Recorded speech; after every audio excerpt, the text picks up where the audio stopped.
Neurons. Cheers. Cheers. Oh, I would say no. Cheer. cheers. Oh. We are live. We are live. So apparently, I think We are not undead. we're. Are you sure about that? Yeah. Welcome to Deep Fried Neurons, where we might be undead, but we're not 100% certain. Hard to tell. Very are. It's tricky to gauge. There should be a way to do it, but I don't know. Well, would we really be able to tell if we were in a simulation? Do you There's like that. yummy brains?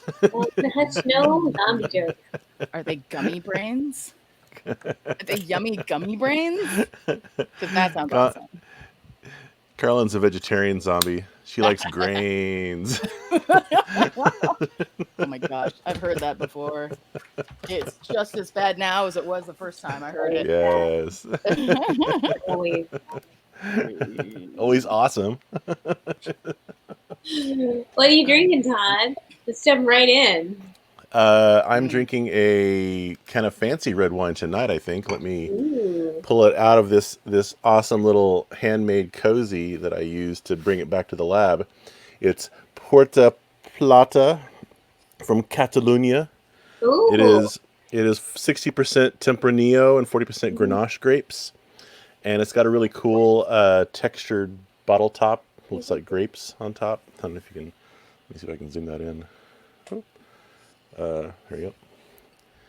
And yeah, looks fancy. It won awards. But yeah, there's no year of when it was made. But the bottle is nice and heavy. So it feels like it was kind of like an expensive wine. It's been in our wine rack for a long time. It's like the last bottle of drinkable wine, I think. So I'm drinking it. How many? Oh wow! How many bottles did you previously keep on hand?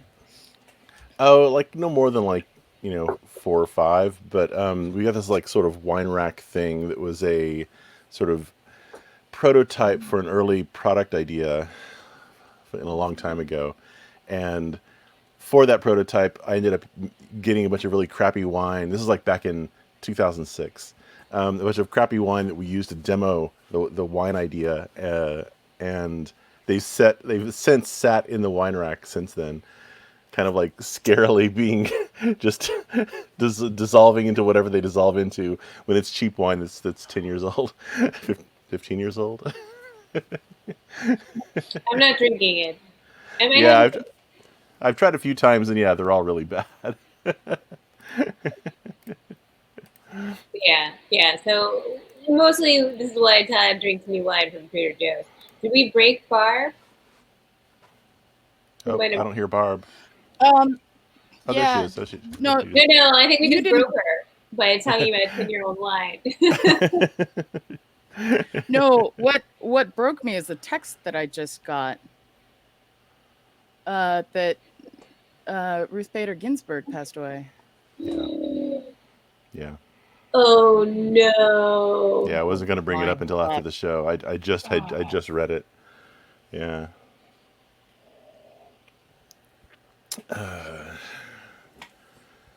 Pour one out for RBG. I can't. Yeah.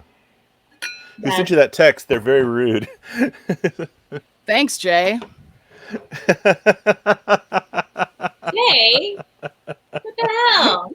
Yeah, right as the show starts. That's not cool, dude. That's not nice. It's really not. It's really not. Man, the hits keep coming in this year, don't they? Fuck. Yeah. Okay, the sad hit first, and then Carlin's horrified face reminded me that fucking shit. Yeah. Let's there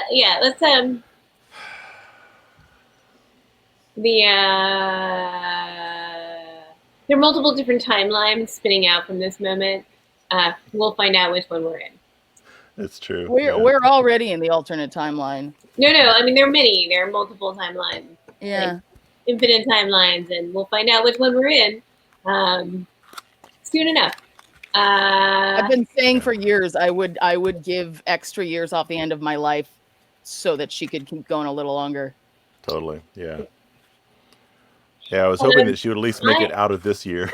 I am I drinking know. an extra shot of vodka in my beverage.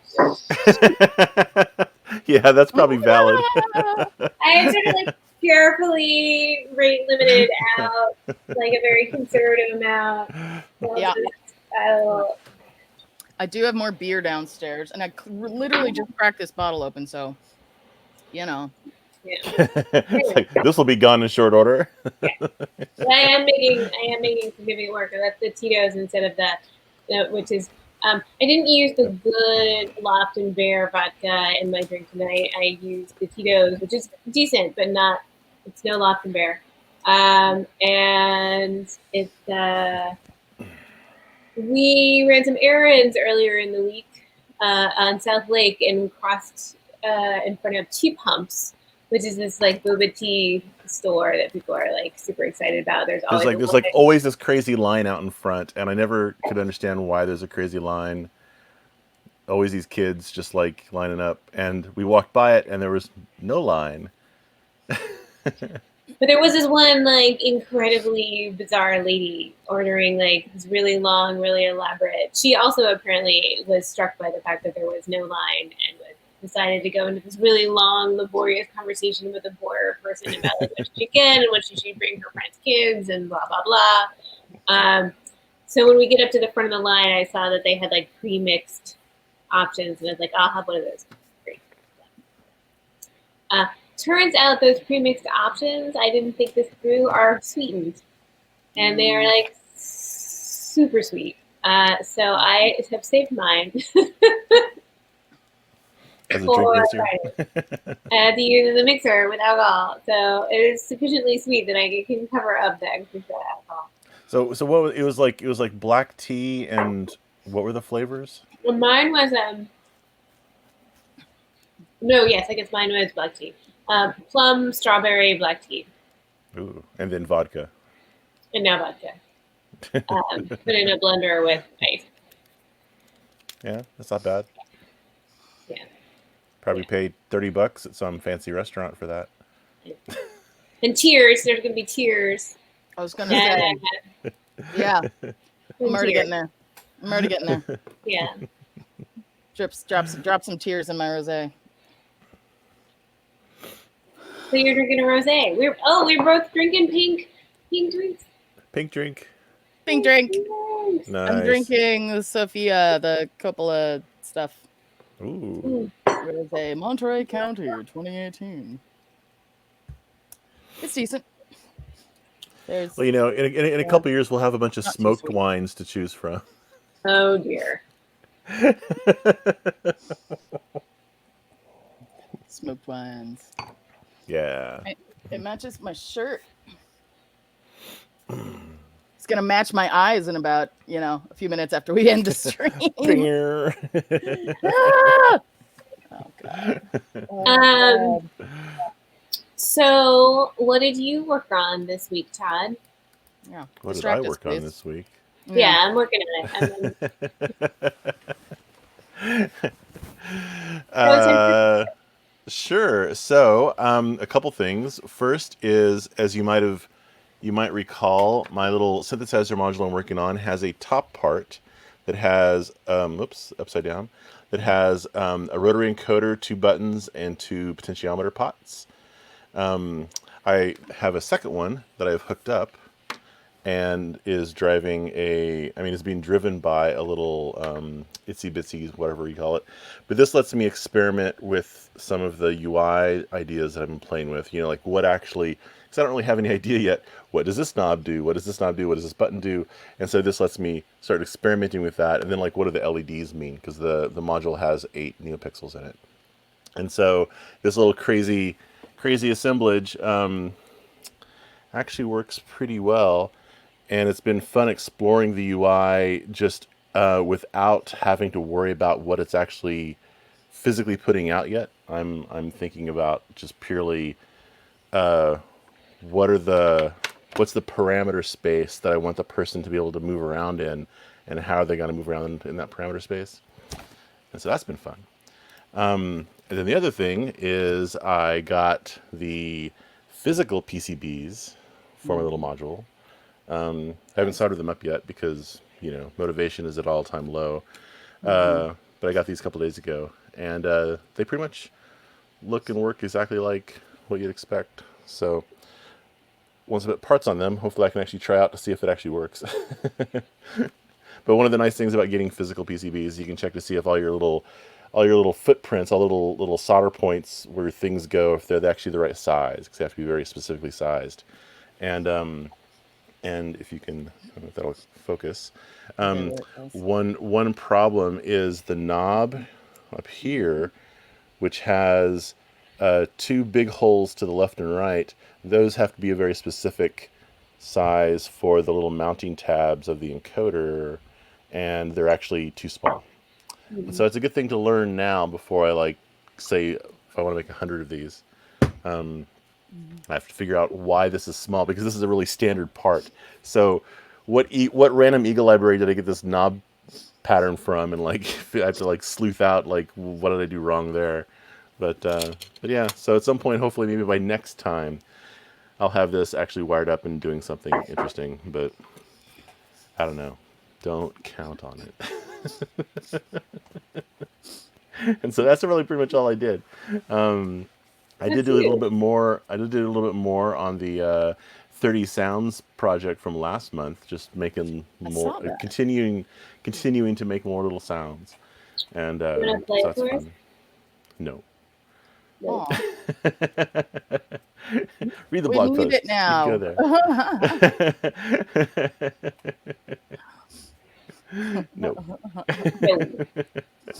I guess that's the Todd's attempt to end the conversation when he goes. That's nope. right. No. Todd, that. No. Yeah. Yeah. So, End of this. anyway. And Matt is right. Barb, you have great headphone cozies. Thank you. They're I can't hear Nice. anything now since I don't have them on. They are crocheted because the other the whatever plasticky whatever cover that was on them flaked off and stuck in my hair for a very long time until eventually I just finished peeling it all off. And crocheted some ear cozies when it was the most hot that it's been ever. Yep. But What they're did you, colorful. but what did you work on this week? You have some colorful Ish. Yeah. So here, let me show. Oh, I didn't pull up the. Here, I'll show the GIF. Whoa. What Oh wait, happened? I'll just pull up Oh, the. man. Oh, where'd you go? Shoot. Oh, I'm still here. I forgot to plug my camera in, so the battery just ran out. We can still hear you, so that's okay. That's really funny. Fortunately, it was after you talked, so after you shared. It worked All right. out, I guess. Let's see. Where's Yeah. the Here, let me plug? share. Where's the hang on, I pulled this up. Oh, it's a Chrome tab. Sorry. I'm distracted right now. I'm just Yeah, I wonder why. I'm off. Yeah, Damn I wonder you, why. Jay. Okay. Part 3. Okay. There's Todd's thing. There's Carlin's thing. I'm down here. Okay, let's look at my... Oh, maybe I can. Come on, picture.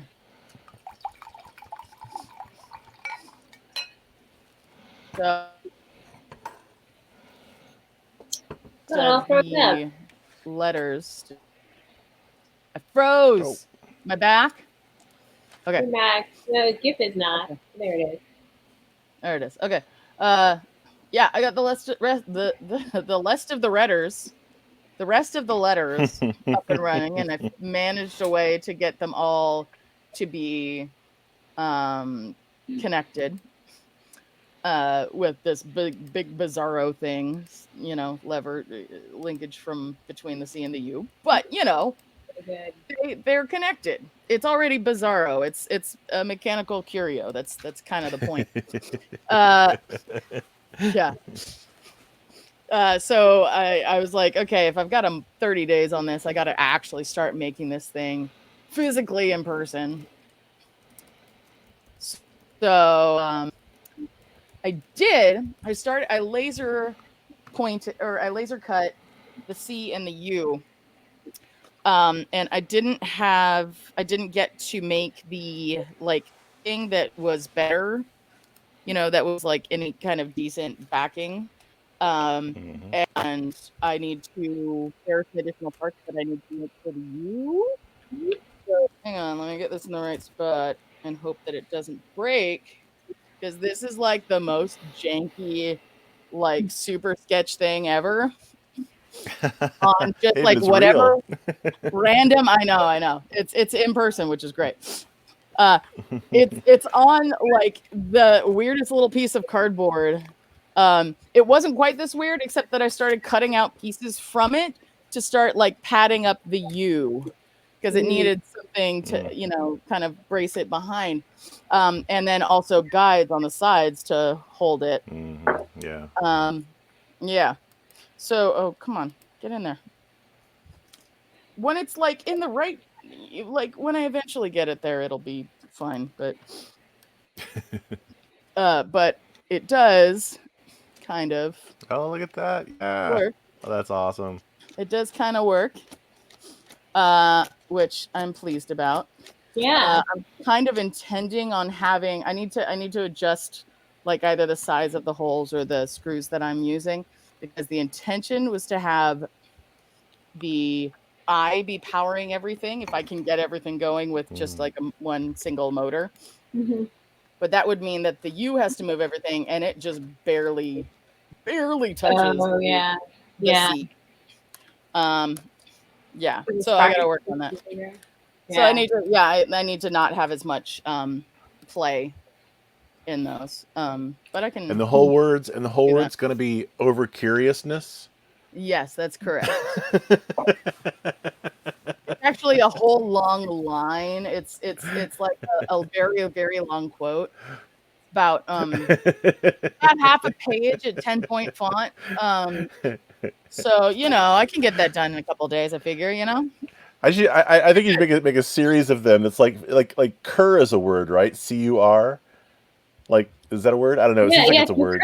You cur. We've been watching The Three Musketeers, the BBC. Yeah. This is bleeding So through. do curio, I guess curious, really, and then incurious, over curiousness. I could do coyer. No, I don't know. Curio doesn't give you too many options. No, it's a pretty unique combination of. Yeah. Yeah, no, it really doesn't. That's awesome. It's so hard to make things in CAD actually work in reality. So good job. Yeah, very good job. It's happening. It's going. Yeah. So that's the current state of it, and I will do more. I might do some more colors, because I'd like to kind of have contrast between the parts that are not like letters and the parts that are, so it's a little bit more clear that what's meant to be what. Yeah. Interesting. That's you think you'll make the letters each individual's colors, but then all the linkages the same color, or like everything's a different color, or? Well, okay, so I was thinking this also relies on what kind of, because I'm using just scraps from Crash. Yeah. It depends on what we have. I think that there's enough to do it in blue, but I would like to have like these links be like clear. It'd be kind of nice just to have them in clear, so they're a little bit more subtle. Yeah. And some of them, like this part of the C, is both letter and link. Yeah. The U is pretty much like I'm fine having the rack of this rack and pinion situation be part of the U, But that I don't have to worry about. Some of the others, Cool. actually, none of the others. I don't think I have. What I don't about think I have to worry about using any. clear acrylic, but then different paper backings or different amount? Like some you leave the paper backing on part of it, or you put a backing on it to Mhm. distort the color. I mean, Or Sharpie it. I thought about painting it. Yeah, Mhm, I thought about painting like the back mhm, of it or whatever. Which I could maybe do. But I might also just mhm. because I think we probably have enough of a I like that variety of blue. different colors that I could. I know, right? Isn't it I like nice? the Like blue one. so I did make Beautiful blue. a little bit of a change. Like I peeled the backing off of the links and I left it Mhm. on the That's letters. what I was. I So think that's what I was reacting to. Mm. It seemed yeah, like you were going in that direction. I did when I like at first I just wanted to like cut it and see if it worked. Mhm, Um, mhm. which It it's not does. horrible. It's not bad. Mhm. Yeah. It's not And you got a little U stabilizer. ish. Oh my Sort of god, this is the calling that. hardest. Yeah. Yeah, I have to do some work on that. Yeah. Yeah, that's my that's the current state of the curio, and then I eventually have to write it up and submit it for the Instructables contest. Oh, that's right. Yeah, the motion one, which I'm like, hey, that could be cool. That'll be really fun. And let us know. Make sure that you include the link in the blog post when you. I will do that. Yeah, yeah, Oh I was yeah. at some point. I'm like wondering when do I get to the point where I make another Barb Makes Things video. Mm. Oh yeah, this could end up being one of those. It's possible, like because I feel like I'm gonna get there maybe at some point. Mm-hmm. Um, I'd kind of given up for a while. At first, it was burnout and temporary, and then it was no forever, and now it's kind of like I miss it a little Yeah, bit, and then I miss it a little bit more when I see it, and yeah. yeah, they're great. They're So great work. so I have Q. Yeah, perfect. I So need the reel. you and Yeah. Todd both made virtual things real. You took CAD drawings and made them extant. Yep. I kind of went the other way, inspired by. I'm sharing a screen, Barb. So you are. Hang on. There we go. That's all good. So some of you may already be familiar with Carmen Herrera, who is an amazing artist who is over 100 years old, and she had this exhibit and documentary made about her when she was over 100 years old. And she still paints every morning, and she has a very streamlined aesthetic, and I found that really invigorating. I mean, just the sort of the slight off kilterness, and I also really like this one.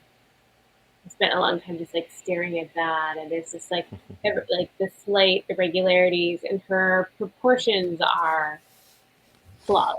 Like she's always flawless. And so last week I said I wanted to be able to have more control over my visuals. So I decided to recreate some of her works of art um,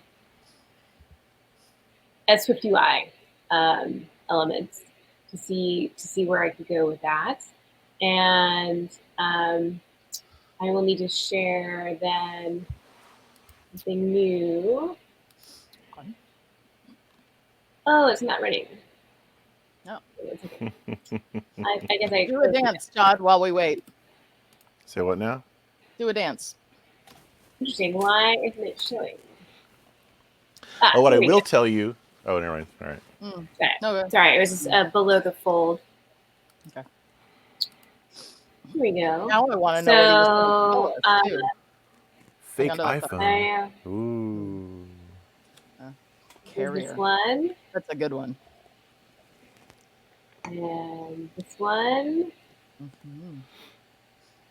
Very Swedish. And what you'll notice about these is right now they're filling the whole screen, the whole frame. Oops. Sorry, Siri, I didn't mean to do that. It's okay. Don't worry about it. This one's all wrong. That's cool. And this one. And then I wanted to put them all in a detail view. That's great. I like this a lot. And so these proportions are actually coming from a data file, which I'll show you all in a minute. And then I got fancy and did a tab view. Show us the data, Matt Penner says. Show us the data. All right. So stop sharing and always ask for the data. That is always very important. I affirm this impulse.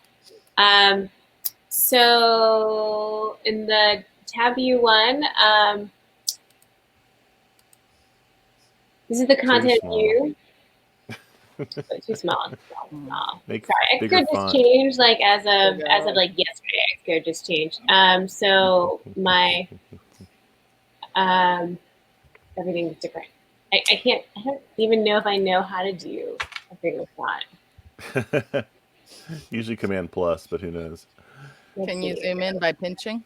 Here we go. There you go. Better.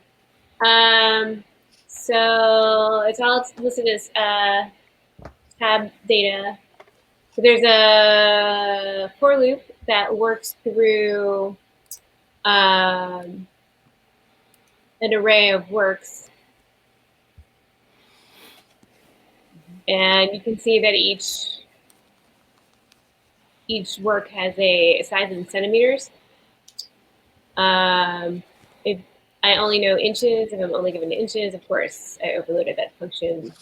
So you can give it in inches if you really need to.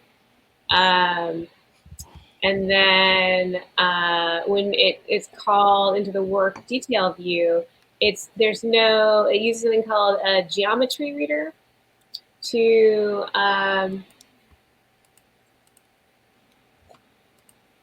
excuse me, not yet.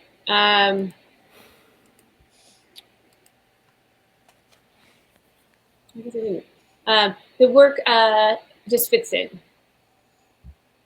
It fills the whole screen, fitting in there. And then in the content view, work detail view, now I've had like, where's the frame? Where's the frame? Now I can't remember. Work, aspect ratio, shadow, here's the shadow. Here we go. The aspect ratio is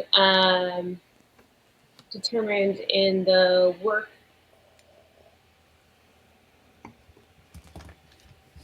has this size where you can return ratio, which is the width divided by the height. And so I'm using the aspect ratio to still fill the screen, but the work now is the aspect ratio of the original work.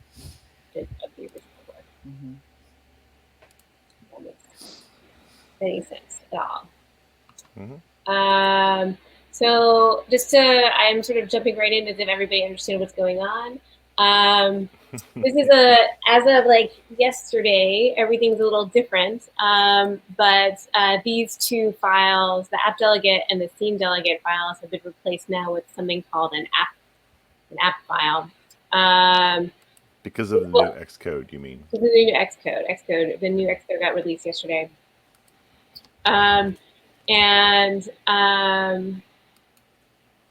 the content view is what's the sort of like the front page of the app. You can change it in the scene delegate, like who it is, but the content view for in this case is the front view, and it is what owns the tab view, and it is showing the work detail view, which is this item here. The work detail view is what handles. Sorry, let me turn off the canvas. It's very slow right now. The work detail view is what goes and fetches the information from the work about its data, about its aspect ratio, and all of that. Where's that data again? That data is in the works data. It's just a click away. So how is the, like, where's the thing that actually generates the code? Is that the representation? Oh, yeah, good point. So what each of these have is under its a representation. It passes a view, which is what I created. So here's the circular view. I'll put the canvas back on. See if it works. Zoom. It's a little slow, but succeeded. So here's a 2-color gradient with a very abrupt stop of yellow and blue. And it's the same gradient. I use it in, there's a circle that has it from top to bottom. And it's actually a square that has a clip shape of a circle later on. So the frame, so there's just, if I get rid of that, it should fill in a second.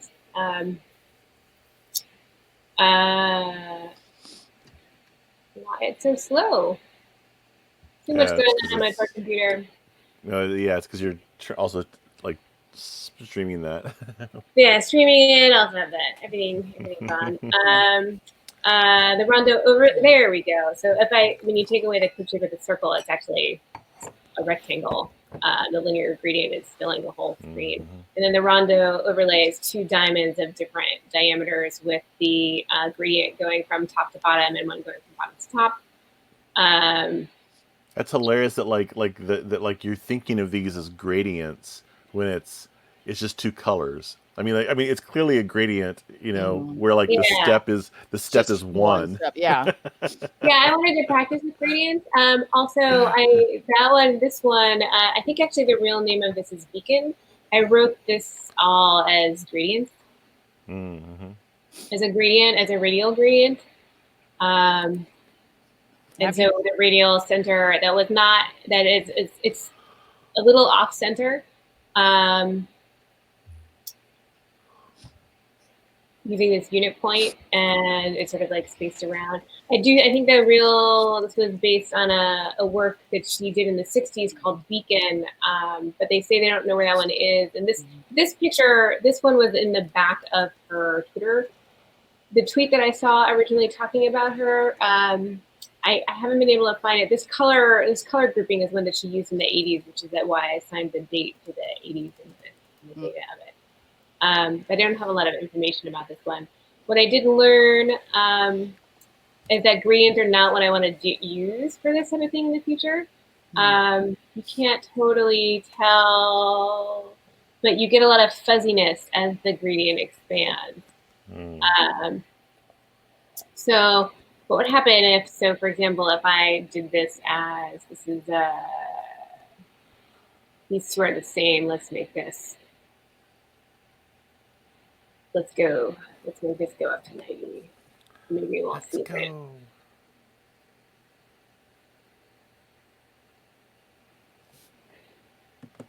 Oh, you're gonna do live coding? Yeah, I want to see this is gonna work. I'm on board. Never mind. Computer's on fire. All right, yeah, this is my portable computer. Oh, see, there you go. It's got a little blur now going on that's even more smeary. Yeah, man. Just from changing that. Anti-aliasing is the thing. It'll Huh. be the It hit looks in the pretty cool when 90s. you do it. When you use it as its more intended purpose and then it's more smeary. But Carmen Herrera was all about like slick, tight lines, so I don't think she would approve of that blur. Um, Yeah, it's I find it really fascinating. Like a lot of these read very like 80s to me. Yeah, because like 80s was like this time in graphic design when like oh we can do things in Quark and these other desktop publishing programs where we can draw these geometric things and have them rendered as these flat tones, and mhm. yet a lot of her stuff was done like what in the 60s or something, or the 40s, 50s 50s, even. 60s. I mean, she's been around Yeah. a Yeah, long for a long time. and she really has cultivated this like really. I really love this piece. She has a whole series of just green and white pieces. Hmm. Um, and this is done actually as a green mask on top of a white rectangle. Um, is how this one is done. Then with Hmm. another rectangle drawing the thin line at the bottom. Yeah, can't see the thin And it line. is positioned in the midline using the position. What Uh, color is the thin line? It's totally not it's a visible. gray. It's colored out Mm. gray. I used all system colors on this the same way, sort of as an aesthetic. You can define colors specifically, but I thought it was within the aesthetic to use the system colors. Are these web safe colors? Probably not. Are Probably these not. in the 216 color allowed palette? What is really interesting about these colors, let's see, is that if you is that because I'm using system colors, they shift if I go into dark mode. Um, they That's shift. awesome. They shift Dynamic artwork. slightly. Yeah, no, Interesting. they'll Yeah. still work with dark mode. Um, Although instead of white, I should have used like gray one. Hmm. Um, Yeah. and they have a range of grays that flip. Um, That'd be cool. and so this one, it was fun to do. It's a bunch of different. It's again just this two different gradients. A black and white gradient that starts with black and goes to white. One that starts with white um, goes to black. And those I wrote a gradient, different gradient generators for that. Um, Oh, you can make your own gradient generator. That's pretty cool. Yeah, I didn't do. This is very unswifty in that I wrote functions to do them that are independent. If I was going to be more swiftly, I would have done an extension of gradient. Like I would have Mm, extended gradient in order right, right, to right. generate so I would have been able to do linear gradient dot stripe or something or gradient dot stripe Yeah. and wouldn't be able to do it that way. It's Uh, Rainbow Bright. Get yeah. swifty. What? Gradient Parade, Rainbow Gradient Gradient dot 2. Rainbow So this is my generate stripes function, which I can pass it the rainbow array and give me 19 bars of it. Place them. Um, and then the other one was different custom shapes. The diamond is a custom shape. I could have also done Mm. a rectangle and rotated it using a 2D rotation effect instead of making a diamond. That would have also been um, a valid option. Uh, like I did in this one is kind of fun because it's um, Is that several? not a custom shape that's a trapezoid. It's black with what looks like a red trapezoid on it. But what it is actually a rectangle that I've used the 3D rotation effect to tip it backwards. Hmm. Interesting. And make a trapezoid. So this was one of the things that I really loved about working with her super, super minimalist work where there's no shadows or depth or whatever to tell you what the shape is. You really have a lot of um, aesthetic choice in terms of the code and like how you want to implement it. It's really rich to sort of think about like how would this have happened and maybe in the future I'll animate some of these and so it'll start with the the rectangle all the way and then animate to be back on Yeah. the, that would be kind of like a fun Well, if thing it's to all in do. 3D, you could have the camera spin around. Yeah, no. So this is like there's a lot of like it's really her work is so, and these are some of her simplest things. Yeah, and that's nice. Well, everyone's good. And yeah, it's oh, and Matt's in yes. I think that I don't know if the show is still open. I think it was a while ago. What you can do is go to the website that's in the blog post link and watch the documentary, which we haven't done yet, but it's on my list Yeah, to plus just do. that one link from the Whitney. Yeah. Uh, where, oh, I'm in the wrong browser. No, wait. Why don't I have? Like I just had this. Here we go. Is this it? Yeah, just as a quick gloss of her work. Of course, there's like Carlin's got so many more links than this than I do, but I found just that page being a really interesting exploration of what she's done. Yeah, there's so much. And in honor of like awesome old ladies, Totally. this is a really good awesome old ladies. Yeah. Yeah, I can't believe she's over 100. That's awesome. Yeah, 105, I think, 106. And one of the things that's also really, really touching is that she did some drawings of sculptures back in the 60s that she couldn't get the funding to make, and now everyone's like super excited about her, and she's at the age of 104 got her first public artworks, and um,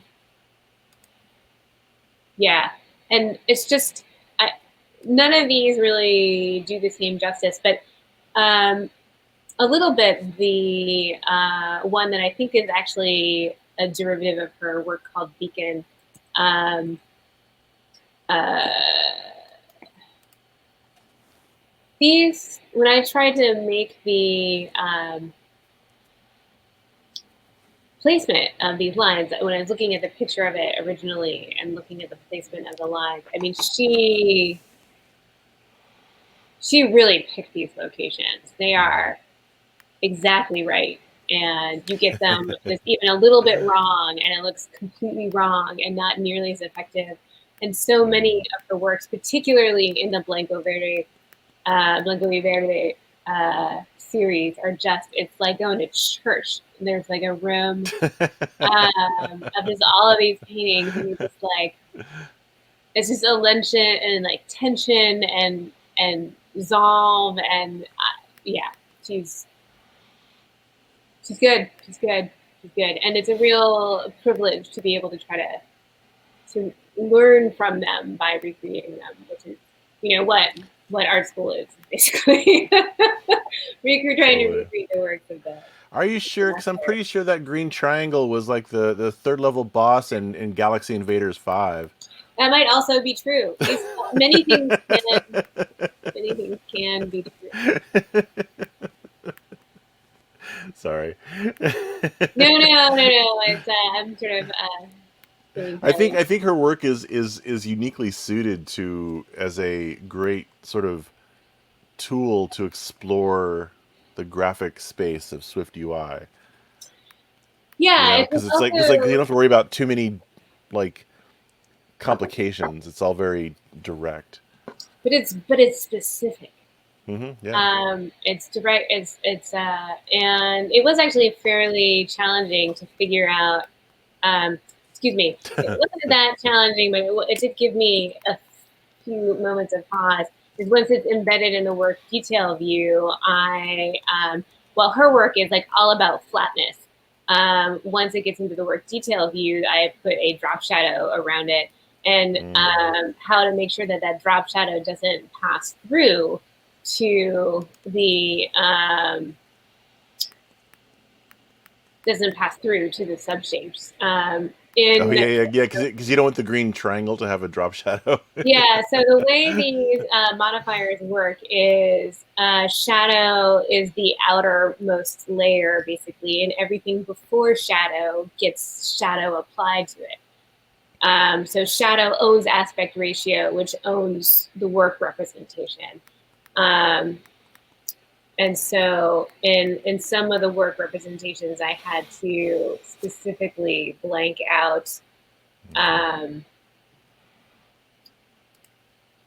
No, I can't even remember where I did it. I just specifically blank out. Maybe I did it in a different one. Previous, like make sure specifically set the shadow to 0 inside of it. Oh, here we go. This is me setting the shadow to 0, and then this is the shadow applying to the Interesting. end. So Todd, what moving? Yeah. Todd, what made you? She made me happy this week. I have something else that made me happy this week. What's your thing that you wanted to share that made you happy this week? So all right, let me see if I can do this. I'm not quite sure how well I can represent what this is, but I will at least try to share a screen to give you a small taste of it. Mm-hmm. Let's see. Oh, there we go. Maybe, and then Oh yeah. where's the right window? Secret Now I have to find that window that I've shared. Here we go. All right. So in the late '80s, there was a British TV show called The Secret Life of Machines. I didn't see it then. I saw it. I think the first time was maybe like 5 or 10 years ago. And it's this crazy inventor hacker guy named Tim Hunkin who makes all these strange inventions. He's sort of a person of note in English culture apparently. But he and his hacker friend Gerald or something, Gerard, I don't remember at the time. They had this. They built these contraptions. Oh, wait a minute, I can't find my window that I'm sharing currently. Hold on. Here we go. All right. Uh, and his Tim Hunkins, he's got a website that's got some fun little things that he's made over time. But the TV show that he and his buddies made back in the '80s is this great exploration of just kind of mundane everyday devices. Like he talks about the sewing machine, um, like how it was invented, how it works, and then he goes and he like makes his own version of it, um, using just crazy everyday contraptions, you know, and Wow. um, and he does this for other things like the vacuum cleaner, and what else? The washing machine, and so as someone who loves to see how mechanisms work and to see how how they evolved. It's really interesting to see someone both go through the history of that device and how, as the needs were discovered as to what the device should be, how that sort of funneled down the design of the device. Like that's really interesting, and then to see him recreate the device using essentially stuff from a junkyard, and so you can see the same functionality in two different representations. You know, like the washers in our apartments or whatever are very different than this thing that he's building right here, but after you've walked through the process with him, you see the similarities. You can see what's the same and what's different, and I think that's really a really interesting sort of process. And so he also teaches you some basic physics concepts, and it's not aimed towards kids. It's very sort of adult level, at least to me. It's sort of like on the level of Connections, another '80s uh, British educational show. So that's my main thing. In the blog, there's links to some of these things. What's another fun thing? The Quartz Watch.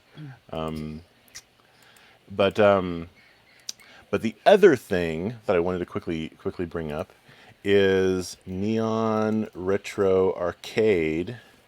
Uh, this is a arcade in Pasadena that's currently, as you might imagine, temporarily closed. Um, what they're doing is they are renting out machines, and so if you love a video game so much, one of these classics, they've got pretty much all the classics. You can rent one for $400 for 2 months, and they will bring it to you and install it and maintain it and make it so you don't have to put quarters in. And I'm wearing their T-shirt. I have no affiliation with this company other than they're in Pasadena, and I gave them two old video games long ago. Like I gave them a Tempest and a Space Duel. They were just sitting in my garage rotting, and I hope that those games eventually ended up in their stable of possible games. But but yeah, so if you have a bunch of money and want to sink it on having a silly game in your house for a couple months, because what else you gonna do when you're stuck at home? I guess. Look at all these games they got. So yeah, so that's Why that's not? that's that's the two things that I got for this week that like made me happy. So we have an Nice. audience happy place. Ooh, Mm. Matt diffraction shared spike. Shall we see? action Dif- spikes, which diffraction spike. are very cool. Shall we pull I don't this even know what up? this is. I Ooh. Somebody share it. okay. Oh, Carlin, me, You someone. if you do it fast, you're probably faster. All right, here we go. Three, two, one. Not that window. Not that window. Where's it at? Maybe it's this Maybe window. Sorry. Give me a real All right. creepy one. I think I'm sharing it. There we go. There it is. Diffraction spike. So, there's a term for this. I've always seen this in astronomy photos and wondered why that there are these little crosses on all the point sources Yeah. that are the stars, and it's because of the support structures in Newton reflector telescopes. That's cool. It is cool. Oh, then there's like if you have a different type of aperture, you get different sorts of. This kind of reminds me of the bokeh effect, where like if you have like out of focus things, if you have your little, Yeah. what do you call it? What's the thing in a camera that stops down diaphragm. the diaphragm? If you have a custom diaphragm, you can see that diaphragm in the bokeh out of focus blob. That's a point source. But Cool. Hmm. neat. Thanks, Matt. All right, I like this. Thank you, Matt. That's awesome. I'm saving Nice. this. Well, how about you? How about you, Barb? Do you have something that you I do. I've what I was saying, I mean, one of the things I've always said for things that, cheer me up for the week is deep fried neurons. Because this is always cool getting to make things and getting to hang out with you too. Um, but another live stream that I do is with my coworker Amy Bauer, and we do. Hang on. It's her show technically, but I'm kind of co-host because I've been there for every episode. yeah. And I made the music and whatnot. So it's called Amy's Art Cabaret, and there's usually guests on each week. So Amy, me, and somebody else, and it's like artists, and we like check out kind of stuff that they have done, and they come up with a theme that we're going to do for the week during while we're doing it, and we make stuff during the live stream. Um, and one of the stop that. Okay. Let me shut this thing up. Um, it's largely artists, but not entirely. In this particular video, I want to find. Oh, I should have pulled this up before. Um, this is somebody who Amy met at some point in the past, but he's a dancer and choreographer, and is very very cool and very interesting. And he taught us how to do like the wave. It was, and I can't do it right now because my shoulder was all messed up when I was. I should have pulled this up. Where is this? Oh wait, here we go. Here we go. Wait, wait. I want to show you. Look, You here we can't go. He's restream a showing us like stream. all the parts of Yeah. doing like the live stream. I mean, it's all on YouTube, so if you want to see it, go see it. But You can't restream a stream. Hasn't Ghostbusters taught you anything? why not? That's great. Why not? We're crossing the stream. Is that what we're saying? So that's been pretty cool. And this is not just, me pimping something else I'm doing. What I wanted to point out is something that I've been really into, especially this week, is the other couple weeks ago, the theme was an artist trading card theme. Mm. Uh, and I tried to do this carve thing during the stream, and it was just like bullshit.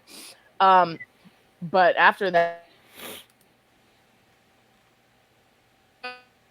out of some veneer samples and some black paper, and then I started using a bunch of the paint pens I had, and I got more paint pens from my mom, and so I started making all of these ostensibly artist trading cards, and I've been really digging this lately.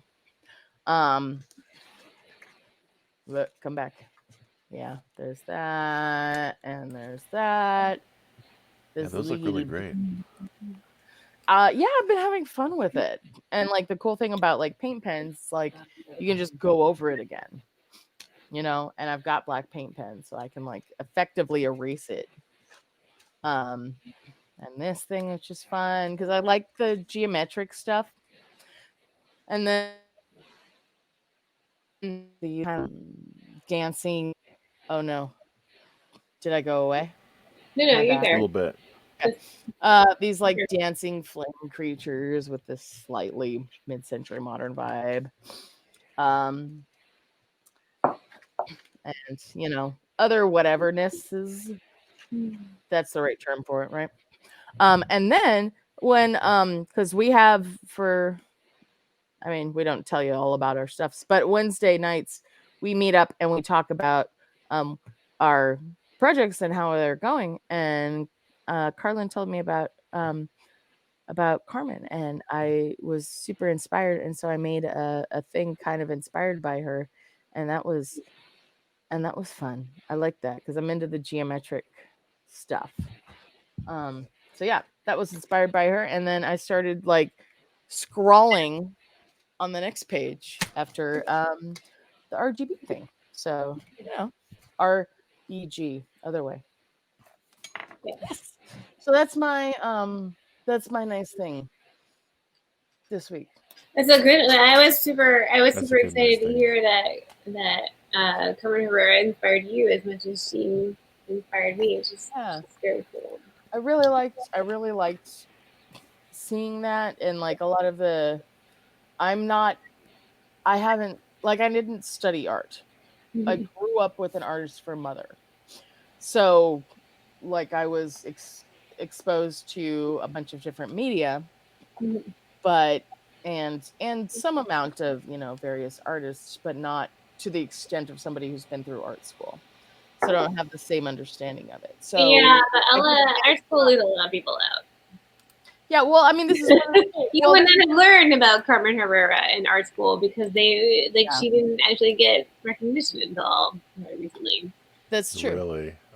No, really. Like, in fact, this is part of the thing was that she was doing amazing work and she was basically ignored because she was anyway. But that's the point, is that I get to, for a lot of different artists, I get to experience their art anew and then be inspired by it and make some kind of thing that is like my own take on it, especially Yeah. those who I relate to in some way, in this case, like the geometric nature of it. I mean, that was like in a traditional art academies. One of the main things that you would do is you would go to the Louvre or wherever, and you would sit there with your paints and your pencil, and you would literally copy exactly what the person had done as a way to learn from them. I can understand that, but it sounds like the most boring thing ever. Fair enough. It's yeah, yeah. So what's interesting to me about the Carmen Herrera stuff, like how it doesn't bore me to tears, is that I'm doing it in a different medium than she did. But yeah, actually doing what she did in acrylic would have been very impressive. It's very impressive. But that's actually not my happy place thing that I wanted to share for the Tell week. us your happy place. I put a sharing screen again. So you did. Okay, there we go. This podcast, man, is making me survive at the moment.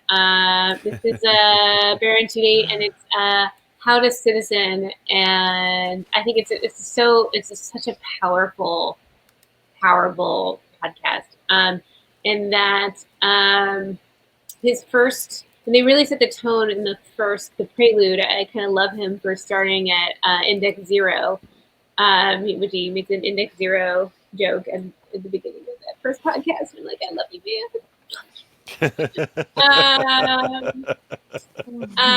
And so he starts with Valerie Kaur, I think that's how you say her last name. Kaur, I'm not sure actually how you pronounce her last name. I should have looked that up.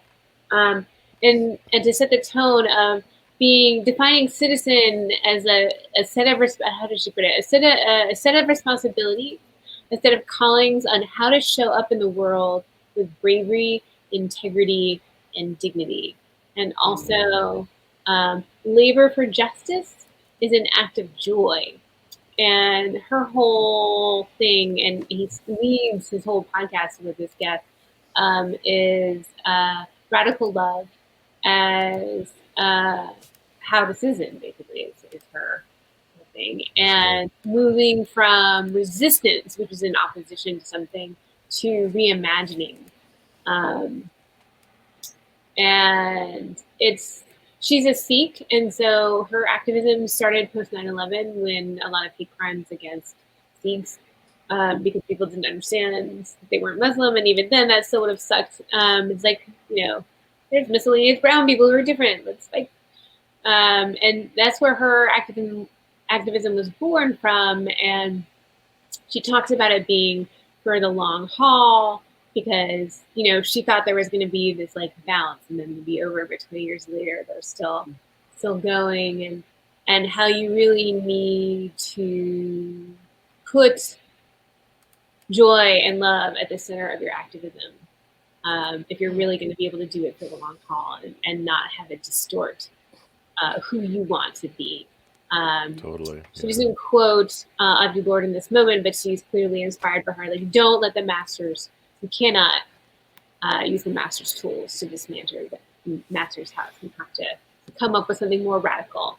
And her response is revolutionary love. And I just, I cried when I listened to it. I'm crying again when I'm thinking about it. I'm like in the mood tonight. And like, how do we, like, justice is maintenance. Like, justice is maintenance. Justice is maintenance work, and human beings kind of like hate maintenance work. And how do you let it to continue to inspire you with love and commitment through the whole deal? So anyway, so so it's also, he centers power, individual power, and he really makes you face the fact that you have power. Because a lot of the tone of today's conversation is about like, oh, I can't do anything. Like, I'm just me. Like, but he sort of rejects that and is like, this is how people interact, is going to be what it is. And so everybody has a power. This is sort of moves into the second one. And there's homework. But like if you look at the description, like and identify what your power is. Maybe your power is giving money. Maybe your power is the ability to be on the streets. Maybe your power is something else. But identifying what your power is, so you don't enter this concept of being in community, being in citizenship with others in your community, as it being done to you, but it's owning your own participation in it. And it's exactly what I need to hear right now in terms of like staying committed to staying active. Yeah. And not feeling hopeless, and owning your own participation in the radical experiment that is democracy. Because we forget how radical democracy is as a method of government. It's very young, very new. In geological time, it happened like a millisecond ago, and we're still working it out. And yeah, it's very powerful. And she, in particular, talks about whether or not the darkness we're in now is it the darkness of the tomb or the darkness of the womb, and like choosing how you engage with it. And it's really good. I highly recommend it. Nice. Let me check that out. So Darkness of the wine bottle. or that, it's a very dark one.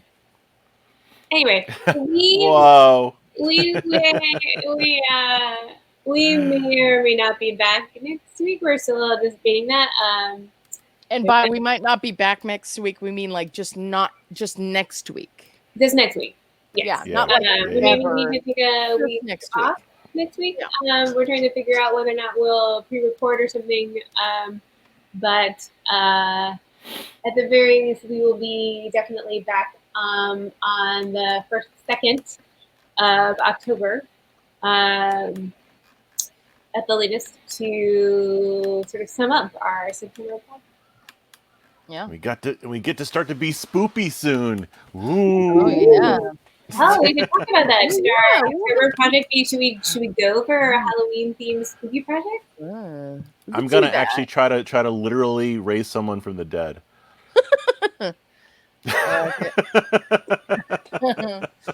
There's a prompt from somebody on Twitter of like a $50, and I would normally know who it was if I were sober. But he had a prompt of like a $50 Halloween prop or costume or something like that. So you can't go over a certain budget. And it's supposed to be done by October 10th, but honestly, whenever. And I was hoping to make something. I don't want to, give it away right now. Yeah. So I mean, if we wanted to do something like that, we could. Huh? Yeah. Is it an insect costume? No. It should be. They're great. Speaking of bug glasses, Matt mentions a Burning Man principles talk. Let's pull it up. Principles. Yeah. I mean, it's a scary thing to think of yourself as having power, because if you have power, that means you have responsibility. And so it's so much easier to be like, I don't have any power, so therefore I don't have to do anything because I don't have any power. And so it's easier just to say, blame it on the system, man. Blame it on the man. And well, yes, the system has some blamed. Okay. Turns out we're the system. We are the system. Or we're products of the system. Government is made of people. The consent of the governed. And so owning the degree to which you have power in this world is a radical act. Yep.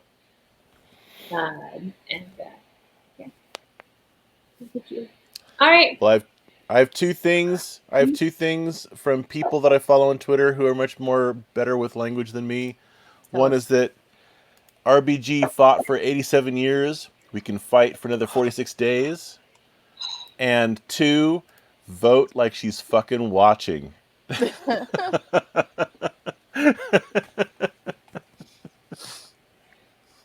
Yeah. Yeah.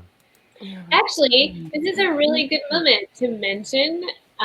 Also, in the very first episode of that is grieving together is frontline social justice work. Being emotionally present in your sadness with other people can definitely can lead to change. Can lead willingness to grieve together is a powerful act, and being present in that pain together.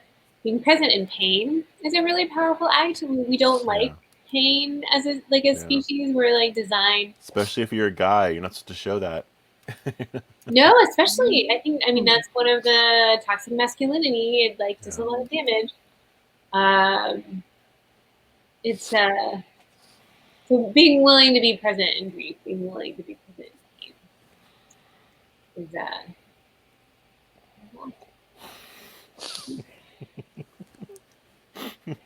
is truth. Truth.